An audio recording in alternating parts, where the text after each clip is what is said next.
Bonjour à tous, c'est Yannick. Alors aujourd'hui, je vais vous faire une vidéo qui va sortir un petit peu de l'ordinaire par rapport au tirage d'habitude. D'ailleurs, je vais probablement la ranger dans la catégorie extraordinaire, bien nommée. Figurez-vous que je continue mon histoire avec les pierres. Alors certains appelleront ça des synchronicités, certains appelleront ça des signes.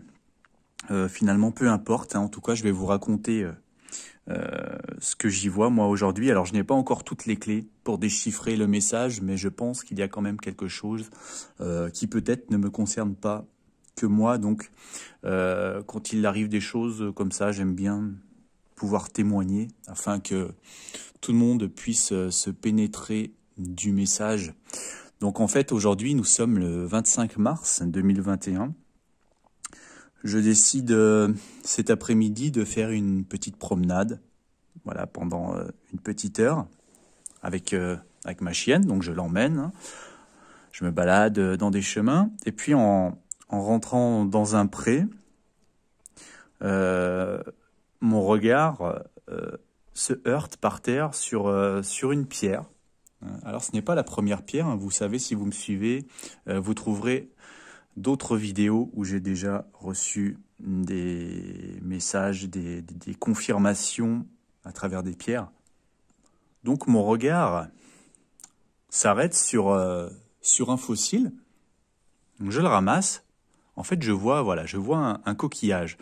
Pour moi, le coquillage, c'est le symbole du coquillage de Compostelle, hein, par exemple, la coquille Saint-Jacques, qui symbolise la protection divine. Donc c'est pour ça que quand j'en vois un, je le ramasse toujours. Alors je ne le prends pas, hein, généralement, si c'est un fossile assez banal, je le laisse sur place. Ce n'est pas une passion pour moi de ramasser des pierres, loin de là. Mais là, je ramasse celle-là et elle a vraiment une forme très particulière. Vous voyez que, bien sûr, il y a un coquillage et en fait, je me rends compte qu'il y a deux coquillages. Hein. Elle est faite de deux coquillages collés l'un sur l'autre. Donc déjà, c'est assez peu courant, hein, on va dire. Donc je me dis, d'abord, qu'est-ce que c'est la signification de ces deux coquillages? Alors peut-être, je me dis, tiens, aujourd'hui, ce nombre 2, ça me fait penser, ce matin, j'ai reçu 2 livres d'occasion que j'ai commandés il n'y a pas très longtemps. Donc je reçois 2 livres, ce sont 2 livres en rapport avec la religion chrétienne. Alors je ne commande pas souvent des livres en rapport avec le christianisme, et là il se trouve que j'en ai commandé 2 d'occasion, hein, un livre qui s'appelle Adoration avec la Vierge Marie de Véronique Lévy, et un livre qui s'appelle Dieu existe en voici les preuves de René Laurentin, hein, l'abbé René Laurentin. Donc je me dis tiens, peut-être 2 coquillages, donc 2 livres, peut-être un signe pour me dire que ces 2 livres finalement seront importants. Alors je ne les ai pas encore lus, je ne sais pas ce qu'ils contiennent. Véronique Lévy, j'ai écouté, j'ai regardé pas mal de vidéos d'elle ces derniers temps. Hein, je ne la connaissais pas, c'est la sœur de Bernard-Henri Lévy qui s'est convertie au christianisme en 2012. Et voilà, j'ai trouvé son message vraiment très intéressant. Hein. Elle parle vraiment avec des mots qui vous touchent, qui vous vont droit au cœur. Hein. Elle témoigne de sa vie, de sa rencontre avec Dieu, avec le Christ. Et il y a un moment qui ressort beaucoup dans son témoignage. C'est notamment un rêve qu'elle a fait. Dans ce rêve, elle rentre dans une cathédrale et elle se retrouve face à l'apparition de Jésus-Christ en face d'elle, enfin au bout de la cathédrale, au bout de la nef, en fait, il y a Jésus-Christ qui apparaît de taille géante. Voilà, un immense Jésus-Christ. Il tend ses 2 paumes vers elle, et là il lui dit que ton cœur de pierre devienne un cœur de chair. Je n'ai pas compris ce rêve, je n'avais jamais lu cette phrase, et je la découvrirai bien plus tard au catéchuménat. C'est une phrase du prophète Ézéchiel qui annonce le baptême. Et ça commence par « Je vous purifierai, je vous laverai de toutes vos souillures, j'arracherai votre cœur de pierre et j'y mettrai un cœur de chair. » Et donc c'est exactement la parole de ce rêve. Mais dans mon rêve, c'est Jésus qui me l'a dit. Et j'ai jamais oublié ce rêve. Et au départ, je la comprends très mal. J'imagine que ça veut dire qu'il faut que j'aime. que je m'ouvre à la vie. Donc elle raconte ce rêve dans beaucoup de vidéos. C'est vraiment justement la pierre angulaire de sa conversion. Elle s'est rendue compte en fait que cette phrase « que ton cœur de pierre devienne un cœur de chair » est une phrase qui est écrite dans la Bible par le prophète Ézéchiel. Donc on en revient à ma pierre. Donc il y a ces deux coquillages, et quand on la regarde en fait, de côté, vous voyez qu'on a un cœur de pierre. Donc quand j'ai vu ce cœur de pierre, j'ai tout de suite la phrase de Véronique Lévy qui m'est revenue en tête.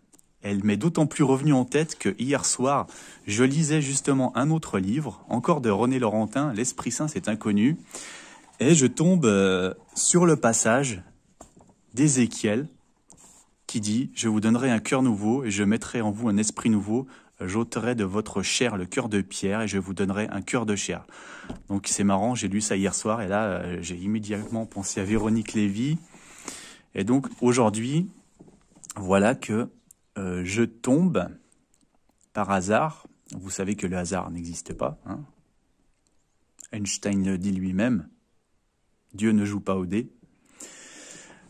Donc c'est intéressant parce que on a un cœur de pierre ici, et avant c'était un cœur vivant, hein. C'était des coquillages, donc c'était de la chair. Donc on a le cœur de chair et le cœur de pierre, d'ailleurs, qui sont symbolisés ici. Et ça ne s'arrête pas là parce que si vous regardez, alors la caméra n'est pas très focalisée, je vais essayer de faire ça mieux. Peut-être en bougeant un petit peu la lumière. Voilà. Si vous regardez ce côté, eh bien, vous apercevez des ailes d'ange. Vous devez sûrement les voir. On les voit beaucoup mieux à la lumière naturelle plutôt qu'à la lumière de la lampe. Mais voilà, je n'ai pas le choix pour filmer. Donc on voit des ailes d'ange. Et donc je rentre à la maison, je raconte l'histoire à ma femme. Et je regarde la date et je vois qu'on est le 25 mars. Et le 25 mars, c'est la date de l'Annonciation, donc où un ange est venu annoncer à Marie qu'elle attendait Jésus-Christ. Et là, vous avez vraiment l'image de l'ange. D'ailleurs, on peut même mettre la pierre un petit peu sur le côté. On voit même le profil d'un visage. Hein, vous voyez ici, on a même le nez qui ressort, hein, le profil. Donc c'est assez magnifique. Hein. C'est encore plus beau à voir en vrai, cette pierre, elle est vraiment superbe. Donc voilà, un ange, un cœur, les deux coquillages, la protection divine. Et alors figurez-vous que je vois que c'est l'Annonciation. Donc je vais sur Internet, je tape Annonciation. Et là, je vois des tableaux de peintres célèbres. Et je clique sur un tableau, c'est le tableau de Léonard de Vinci de l'Annonciation. Il y avait ma femme à côté de moi, et là je lui dis « Regarde ». Et sur le tableau de l'Annonciation, on voit un coquillage de Saint-Jacques qui est peint sur le pupitre de la Sainte Vierge. Voilà, donc un peu de frisson encore, vous l'imaginez. Alors pourquoi ce signe aujourd'hui, alors que je ne demandais rien, contrairement aux autres pierres qui me sont venues après des demandes. Aujourd'hui, je n'ai pas vraiment demandé, j'ai un petit peu reçu ça comme ça. Alors, on est le 25 mars. Est-ce qu'il y a une relation avec André, peut-être? Puisque André, dans 4 jours, le 29 mars, ça fera 40 ans qu'il a vécu son apparition à Alzo di Pella. Donc, est-ce que... Enfin, je sais pas, l'Annonciation, c'est quand même l'annonciation d'une nouvelle naissance, de quelque chose divin qui se profile. Donc est-ce qu'il y a symboliquement un lien avec ça? Je ne sais pas. En tout cas, voilà, je pense que j'ai quand même reçu un message assez fort aujourd'hui et je ne pense pas qu'il soit personnel, mais qu'il fallait que je le partage. Donc voilà, c'est chose faite. Je voulais le faire rapidement pour vous faire un petit peu ce cadeau justement pour le jour de l'Annonciation. Voilà, vous donner une raison de garder toujours la foi. On vit dans des temps très difficiles à tous les niveaux. Mais ceux qui ont la foi en eux, finalement, ils ne se laissent pas perturber par tous ces aléas extérieurs. Ils ont leur point d'appui intérieur, leur foi. Donc voilà, pour ceux qui manquent peut-être un peu de foi, je pense que c'était important que je partage ce signe que je reçois. Voilà. Merci à vous. À très bientôt.